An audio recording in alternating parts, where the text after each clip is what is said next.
you're probably going to stay broke. Not because you're stupid, not because the system is rigged, not because you didn't get lucky, but because on a psychological level, you are not the kind of person who becomes wealthy. That sounds insulting. It isn't. It's diagnostic. Because most people who say they want wealth are unconsciously organized around avoiding it. And until that changes, no amount of hustle, budgeting, or investing advice will save you. Act 1. The identity trap. People think wealth is built with actions. Save more, spend less, invest the difference. But actions don't run your life. Identity does. A wealthy person doesn't try to save. They don't resist impulse spending. They don't feel deprived. Their nervous system simply rejects waste, the way you reject spoiled food. For them, reckless spending feels wrong, not immoral, not irresponsible, just out of alignment with who they are. Now look at most people. Every raise becomes a lifestyle upgrade. Every bonus becomes a permission slip. The future self is treated like a stranger who can clean up the mess. That's not a math problem. That's an identity problem. You don't rise to the level of your goals. You fall to the level of who you believe you are. And if your identity is built around being normal with money, you will never produce abnormal results. Act 2. The goal you don't know you're pursuing. Here's the uncomfortable truth. All behavior is goal-driven. Even the behavior that ruins your life. When you overspend, you're not being careless. You're regulating emotion. When you avoid your bank balance, you're not lazy. You're protecting your self-image. When you say, "I'll start next month," you're not planning. You're postponing discomfort. These are not failures. They are successful executions of hidden goals. The goal might be comfort, approval, safety, avoidance of shame, preservation of identity. Wealth threatens all of those. Because wealth requires you to become someone new. And the brain treats identity change as danger.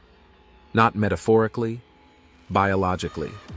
The same stress circuits that activate when your survival is threatened activate when your self-concept is threatened. So when information challenges your money identity, you don't evaluate it. You defend against it. That's why advice doesn't work. It isn't rejected logically. It's rejected neurologically. Act 3. How your money identity was installed. You didn't choose your financial personality. It was programmed. Before you had language. Before you had logic. Before you had choice. You watched your parents. How they argued. What they feared. What they avoided. What they celebrated. And your nervous system learned money equals stress. Money equals status. Money equals conflict. Money disappears. Money makes people selfish. Money is never enough. Children don't analyze. They absorb. Those patterns became rules. Those rules became reflexes. Those reflexes became you. And now as an adult, you call those reflexes personality. I'm just not good with money. I'm not wired that way. I'm a spender, not a saver.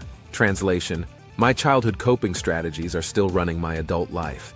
And the brain will protect those strategies even when they are destroying your future.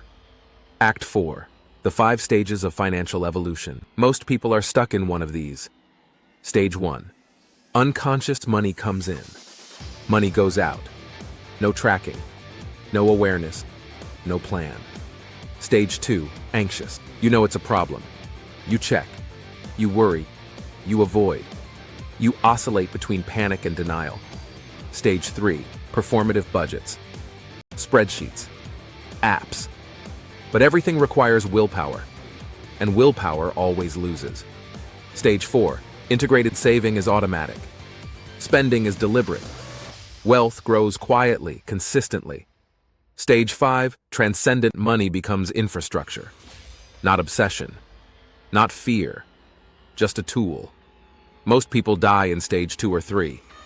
Not because they're incapable, but because identity never shifts. They perform financial responsibility instead of becoming financially responsible. Act 5. Why high earners still fail. Intelligence is not knowing. Intelligence is getting results.